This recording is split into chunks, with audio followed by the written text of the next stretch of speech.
Welcome everyone to our New Year's 1979 special broadcast. I'm anchor Devin Christensen. Today we have a decade in review, the highs and lows of the 70s. I have our leading reporter, Zachary Ganadero, here with me on my left. So Zach, what do we have on our list tonight? Well, Devin, tonight we'll discuss the three major stories that, by your votes, were the most requested and intriguing. And what are these stories, Well, Zach? we have the Jonestown Massacre, the Apollo 13 mission, and a recap and new information about the Vietnam War. Stellar, Zach. Anything else we got on the agenda tonight? Well, of course. We have an interview of the greatest technological advances of this decade, the culture, which I will be covering personally, and the greatest sports feats of these years. Perfect. So without any further ado, let's jump right into a decade in review. You're awful. We begin our New Year report remembering a tragedy of the 70s, so we are not doomed to repeat it. Special correspondent Zachary Ganadero is here to recap the horrific details which occurred in Jonestown. In recent news, cultist Jim Jones has been found dead along with hundreds of his followers in the recently liberated makeshift colony of Guyana, South America. We have been following the development of Mr. Jim Jones since the 1950s, when he revoked his practice of traditional religion in favor for the founding of his People's Temple in Indianapolis. By the 1960s, he had relocated his congregation to the Redwood Valley, California, where he was able to gather more followers. The appeal to this man's forming cult were the messages of racial integration he spread in a time of difficulties, in addition to his ungodly obsession in preaching of communism. This fame from the press and his followers, along with Jones's mental predisposition, eventually corrupted him, leading him to fall into fits of paranoia that never seemed to end. These tendencies motivated Jones to flee for Guyana, where he had promised to create a communist utopian society. It was here, after the U.S. intervention, where a shootout ensued. Followers were given the option to abandon the colony and join the U.S. raid on their way back home. Any follower who agreed was shot and killed, along with an American reporter covering the conflict. Fearing any escalation to this issue, Jones ordered every follower to drink cyanide-laced Flavor Aid. The next day, Guyanese natives found hundreds of bodies at the site of the colony. Jim Jones was found dead in his throne in the center of the complex with a bullet wound in his head, likely self-inflicted. This has been one of the greatest losses of innocent American lives in the country's history. Many reporters and police officers have taken to call this event an orgy of death. Here we have a survivor of the incident to speak more on the issue. Loading. And the congressman, when the shots rang out, dove behind the opposite wheel of the airplane from the gunfire and was hit almost immediately and then shot by people walking through with the guns. Senator Ryan was one of the 5 non-cultist casualties this past week at the airstrip. Their bodies have been sent to Georgetown, the capital of Guyana, to undergo multiple autopsies to discover the causes of death. After identification, the bodies will be brought to a U.S. Air Force plane waiting on site. The bodies will then be shipped back to U.S. soil to have proper burial. Yeah.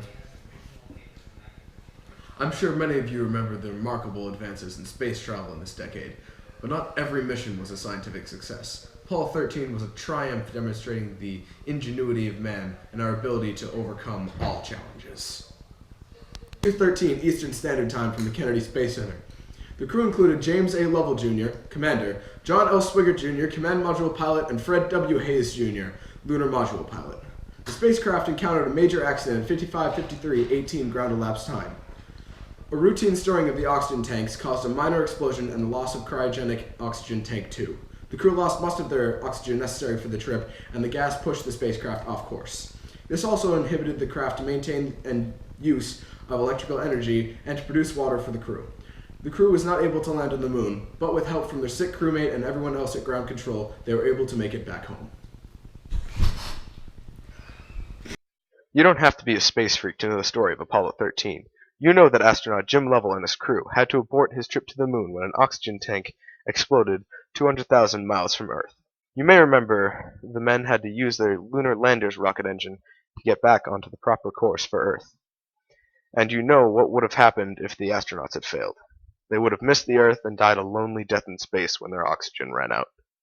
Even more chilling, their bodies would never have returned, because Apollo 13 would have circled in space forever. Or so we were told. It's the story in just about every published account of Apollo 13. We asked Analytical Graphics to create some key moments from the flight to get a better understanding of what had and what would have occurred. A few weeks later, we got a call from one of the technical experts there, telling us that something strange had come up. His team had been working on a simulation showing what would have happened if astronauts had failed to get back on course. In the simulation, Apollo 13 misses the Earth, as expected, but instead of missing it by 40,000 miles, a number that's in all of the books and stories, the spacecraft comes much closer, only about 2,500 miles. Then it follows a new orbit that stretches 350,000 miles out into space before it falls back toward Earth again. At first, it looks as if the old story is still correct, but then comes the really big surprise. In the simulation, the spacecraft passes about 30,000 miles from the moon, close enough with the moon's gravity to change its orbit. Now, when Apollo 13 heads back towards Earth, it is on a collision course. On May 20th, 1970, 5 weeks after the explosion, Apollo 13 would have plunged back into the atmosphere and burned up. I was just as startled to hear this as the experts were, so we put this information with Chuck Dietrich, a flight controller who helped get the Apollo 13 astronauts home. Dietrich went digging into his own files from the event, and he found data and confirmed the simulation was right. Of course, Jim Lovell and his crew did get back home safely, and Apollo 13 is a reminder to all of us what people can accomplish when they work together and refuse to fail. I think that it's a story that will be as exciting 100 years from now as it is today, and now it's even more interesting than it was before.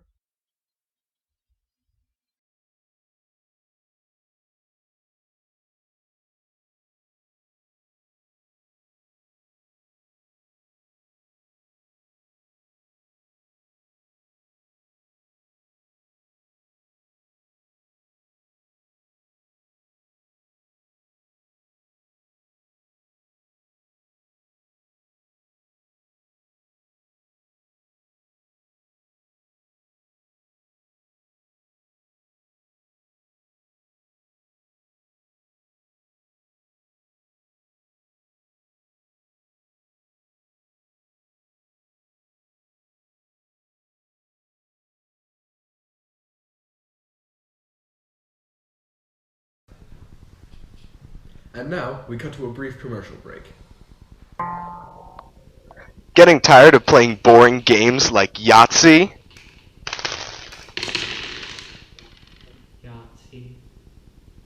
Then become a part of the newest gaming sensation that's sweeping the nation. Get yourself an Atari 2600 today, complete with games like Pong!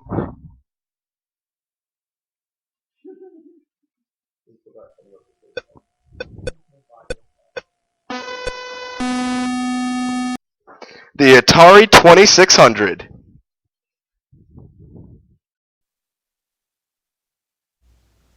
Somewhere in space, this may all be happening right now. 20th Century Fox and George Lucas, the man who brought you American Graffiti, now bring you an adventure unlike anything on your planet. Star Wars. Here they come.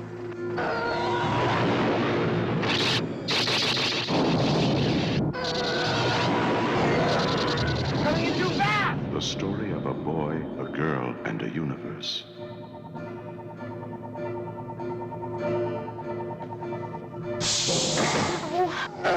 It's a big, sprawling space saga of rebellion and romance.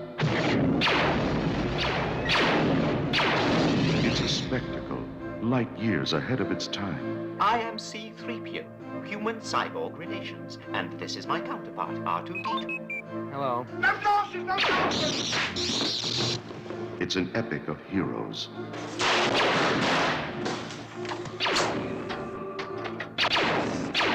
Good luck. And villains. And aliens from 1,000 worlds.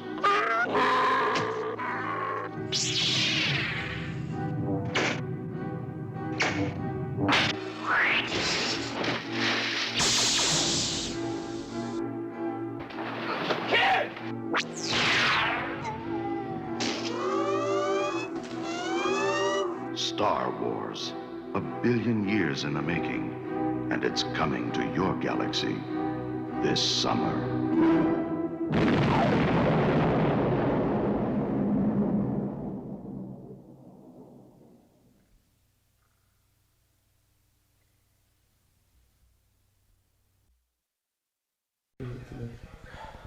Do technological advancements go over your head? I know they do for me.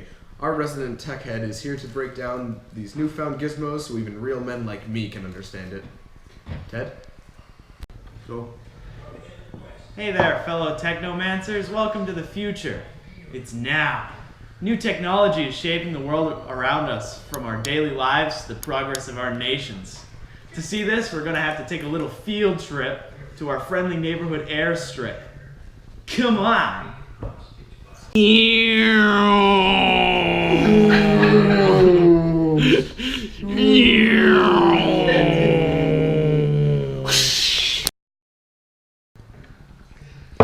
Wow, wasn't that fast? This new plane, the Concorde, is the world's first commercial supersonic plane. That's right, that means people like you and me can fly on it, as long as you don't mind the constant sonic booms.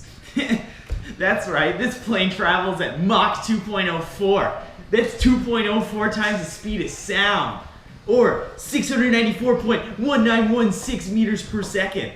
Wow, ain't that neat? To see the next example of modern technology, we have to head over to the biolabs. Hello there, Mr. Scientist. What kind of technology do you have for us?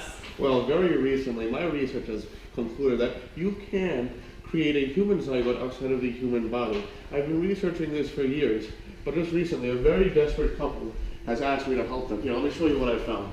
Oh, what did you find? So what you do, if you're able to bind sperm and egg outside of the human body, and these are viable, yeah. Once if you can bind sperm and egg outside of the human body, and insert it into a woman's womb, before the 16-cell stage of the fertilized zygote, it will implant in the vaginal lining, allowing for the birth to take place. Wow, ain't that neat? Hey guys, welcome back to the news studio. For this next clip, I don't even need to leave the comfort of the studio. I just need my trusty old landline here. You see, we're about to make history during the news. I, here from the studio, am about to call Mr. Martin Cooper on my telephone. Now, that may not sound super exciting yet, but wait until you hear about Mr. Cooper's end of the call. This brilliant man is not going to be calling me from a bulky wired phone like this. Oh no! This man has made a new, sleek, easy to use, portable telephone using cellular signals to wirelessly tap into the phone system in America. This means that this man is not at a desk at his home, but walking the streets of New York City explaining his invention to passerbys. This technology sounds impossible, but I assure you, this is happening now. That must be him. Hello? Oh, hi there. Welcome to the news. Can you tell me a little bit of what you're doing right now? What's that? You're in Times Square? Remarkable. That's so neat. Okay, I'll let you get back to your busy schedule. Thanks, bye. Wow, wasn't that neat? And finally, we have a new advancement in computer technology. Information on computers was normally stored directly on the system in code, but now it's different. Scientists at IBM have invented these new portable diskettes. These diskettes, or floppy disks, are able to store and transfer information from computer to computer. Isn't that neat? This can save programmers hundreds of hours on time. It's super amazing. Well, that's enough for today, folks. For now, it's going to have to be Tech Head Ted Led, signing off. Thank you very much, Ted. We now go to our sports expert, Kyle Woodward, to give us a rundown of the greatest triumphs in sports for this decade. Kyle Woodward here. This decade in sports witnessed the breaking of a legendary record. The Boston Braves' Hank Aaron, or more widely known as Hammer and Hank, hit his 215th home run in Atlanta's Fulton County Stadium on April 8, 1974, beating the Sultan of Swat, Babe Ruth's home run record, a world-renowned record that held its place for 47 years, since it was set in September of 1927. Also, Muhammad Ali regained his titles that he was stripped of on October 30th, 1974, in Kanash, Zaire, as he defeated former champion George Foreman. This was the first championship boxing match ever to have occurred in an African country.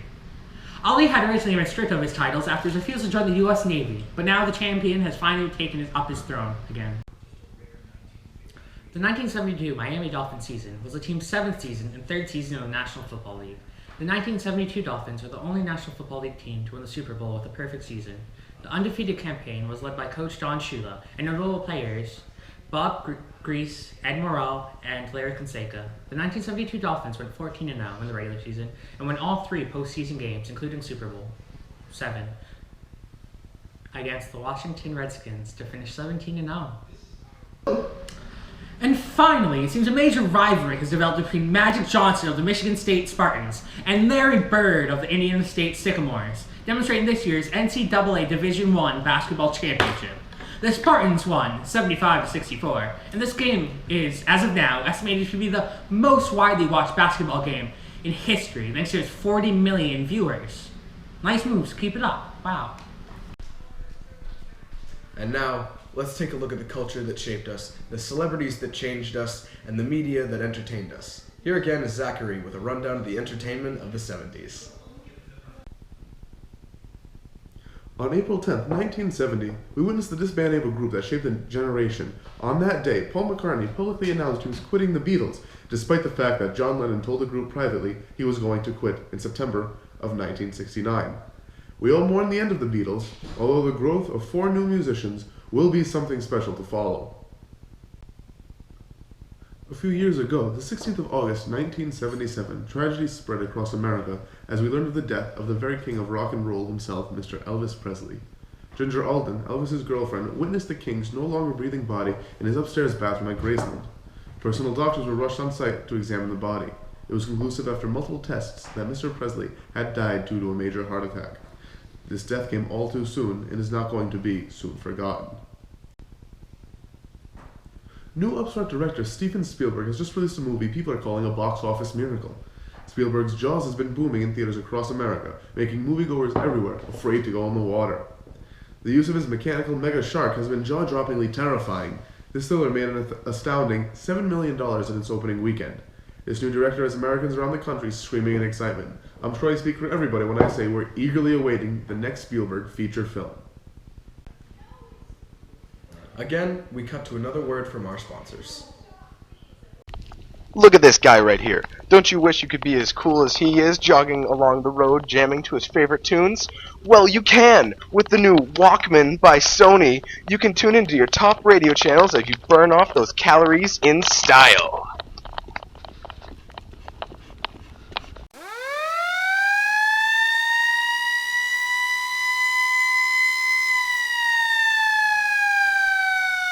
This is a public service announcement. If you have been in the area of the nuclear accident in 3 Mile Island, we strongly urge you to seek medical examination. Exposure to the nearby radiation has been linked to development of severe or terminal illnesses among many patients. This announcement has been paid for by the state of New York.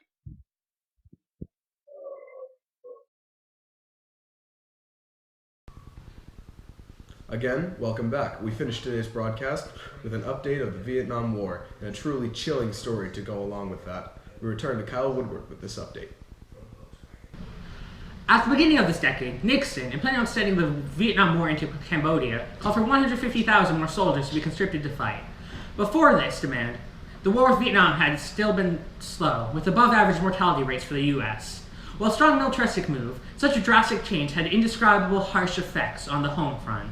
For once, the casualties of this war have been taken on American soil. This war is far from being isolated to Vietnam. Protests against this controversial campaign sparked tragedy at Kent State University in Ohio. A member of the National Guard, sent to quell the protests, opened fire on the students, reporting being fired upon by a sniper. This sparked a volley of fire, killing 4 students. The validity of the sniper threat has not been verified. It's dawn, and Alpha Squad 9 is commuting to war. 21 GIs bound toward a jungle clearing a mile from the Cambodian border. American soldiers, fighting their way through the sweaty jungles of South Vietnam, searching for an elusive enemy. The temperature is almost 100 degrees, and the jungle stifles even the tiniest breeze. The marching is slow. There could be a North Vietnamese regiment hiding a few yards away, and no one will be able to see it. No one talks, so you start thinking. Specialist Dwayne Leora is thinking he's going to meet his fiancée in Honolulu in 2 weeks. And he will show her the silver star the general pinned on him yesterday. Devalle is the lone medic in the platoon, and he's scared. Scared from the moment he gets out of the chopper to the moment it picks him up. Scared that someday he's going to get killed picking up a wounded buddy. Jorgensen just became a sergeant, but he doesn't like it. He'd rather be up, walking point, where the action is. He's already got 3 Purple Hearts, so everybody calls him Hero. And there's Lieutenant Hughes. Everybody calls him Blue. That's his radio call. Clue didn't want to come to Vietnam. He'd much rather be a businessman than a soldier. But right now, he's in charge of the lives of 21 men. Somewhere in this jungle, there's several hundred North Vietnamese soldiers who could wipe out their little American unit to the last man in an unguarded moment. Today, though, it's quiet. A few bunkers uncovered, then a quick lunch. Then it's back down the trail to the pickup zone. Just a peaceful walk in the sun.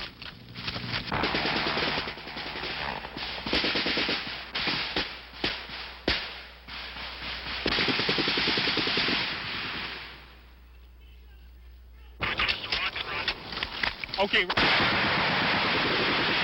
Okay, would you roll in a 270 from the smoke, approximately 100 meters away from it. I'll adjust you from there. All right, who's wounded? All right, give me some cover.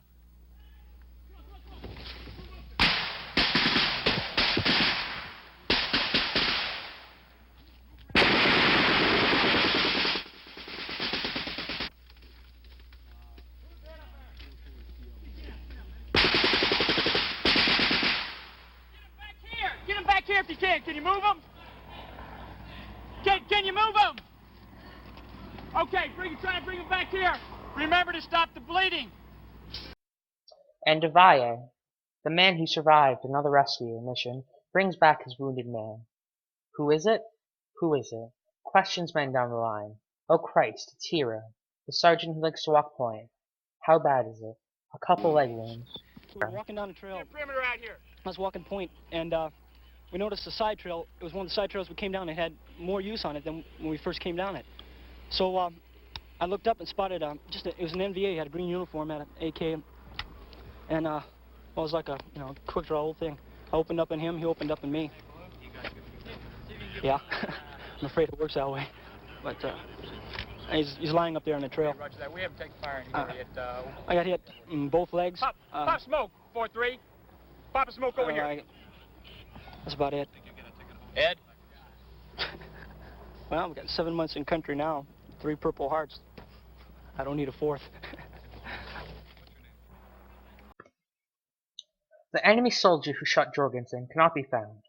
He may have survived, or dragged himself off to die. Most of the time, you really never know. The problem now is to get Hero out of here, so Blue calls in a medevac helicopter and sets up a perimeter to defend it. Hero has stopped making brave jokes now, the shock has worn off, and the pain has begun. The helicopter hovers over the jungle, and in the midst of a firefight, his buddies put Hero on the rescue chopper, and he's pulled up 100 feet up to a hospital bed and a one-way ticket out of the Vietnam War.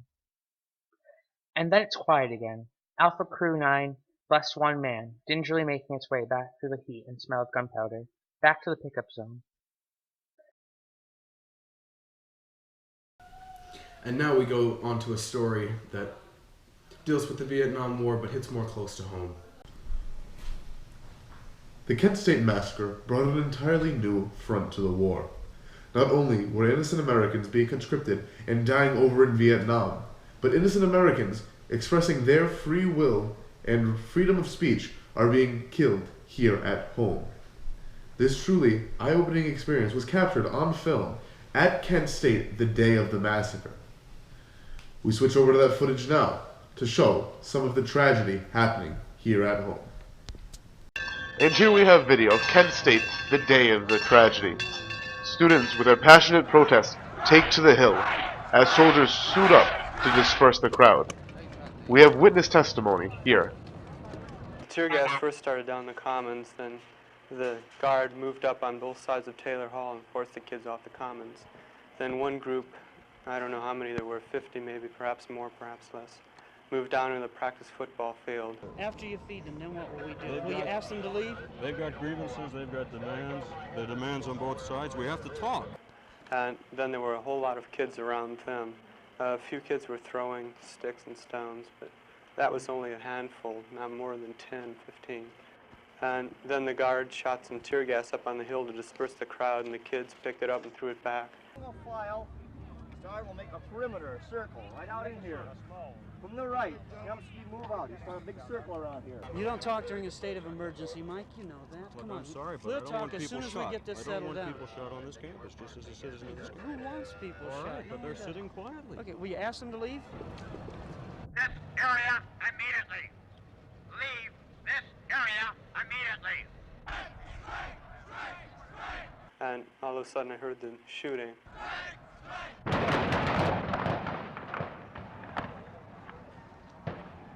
And then I saw people dropping to the ground, and then I fell to the ground also, because I couldn't walk anymore. And A little while ago, me and our leading reporter, Zach Gonadera, had a little dialogue in front of the camera about Nixon's, I don't even think Watergate. It's Watergate. Watergate. It's Watergate. Thank you. It's Watergate. Thank you, reporter. But Watergate. So, nobody can talk about scandals in politics in the 70s without bringing up Watergate. It's a wonder we haven't touched upon it yet. Really, it's quite strange. Now, can you believe that our very own President of the United States has been accused of funding members to break into the Democratic National Convention to siphon money into a slush fund for his own re-election? He is not a crook. I mean, that's the allegation.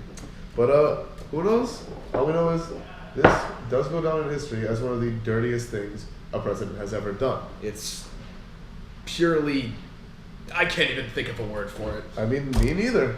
I mean, that's why we're here. But sometimes it just makes you wonder, what would have happened if Nixon was impeached instead of leaving on his own terms due to political pressure? I'm not sure. I believe our current president would probably most likely be a different person. I mean, I agree too. I believe our peanut farmer would be staying. Who knows? But as of now,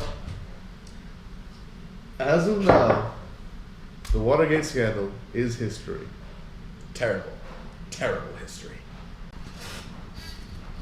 Thank you everyone for tuning in tonight. It's been a real blast sharing this New Year's Eve with you all. What did you think about this decade's stories, Kyle? I think they were really well picked, from celebrity gossip to the tragedy at Jonestown. Thank you to everyone who voted. Indeed, Kyle. What was your favorite story to hear? I really enjoyed the Apollo 13 story. It was really inspiring.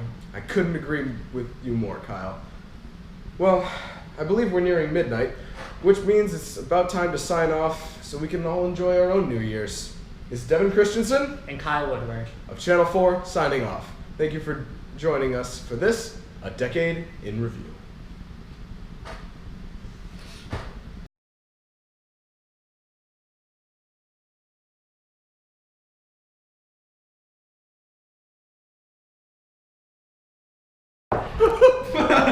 Oh my god, Kyle.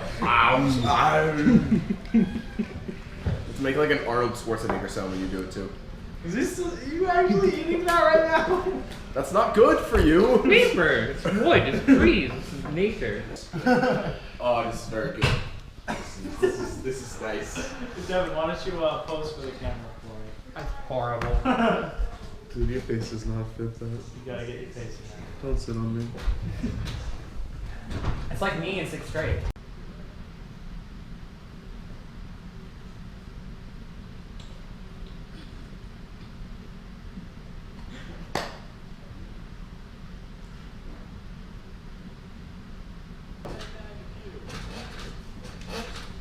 Kyle! I can't draw feet, I'm sorry.